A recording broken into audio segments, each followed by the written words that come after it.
ज्या गावात आपण सकाळी फ्रेश झालो नाश्ता केला त्या गावाचं नाव हिरकणवाडी, आमच्या गावाचं नाव म्हणजे याच गावाची ती हिरकणी गवळण होती म्हणून त्या गावाचं नाव हिरकणीवाडी असं ठेवण्यात आलेलं. म्हणून ह्या हिरकणीची कथा एका जुन्या ओळीमध्ये मी आपणासमोर सादर करत आहे. ती कथा अशी आहे बघा. आई बायको तान्हा मुलगा कुटुंब होत छोटस, शोभत असे हिरा नाव त्या तडबदार घरवाळीच.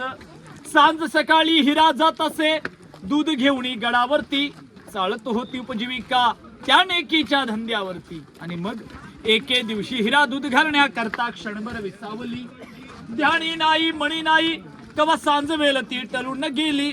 आणि सूर्यदेव मावलता झाला बंद गडाचा दरवाजा. मनात भ्याली हिरा म्हणाली घरी बाळ ताण माझ. हात जोडून करी विनवणी गडकरी खाली जाऊ द्या हो म्हणा. पण गडकरी म्हणती नाही आज्ञा शिवरायांच्या माला. आणि मग बाळाची ती आठवण येता माय मावळी वेळी पिसी. हा कडा उतरून खाली जाऊनी बाळाला ती घेई कुशी. आणि अतुलनीय धाडस पाहुणी महाराज स्तंभित झाले. साडी चोळी हिरास देवणी प्रेमे सन्मानित केले. कड्या खाली या बुरुज बांधला. बघा पाहायला मिळतो ना, कड्या खाली या बुरुज बांधला साक्षाईच्या प्रेमाची. कथा ऐकू येते अजून.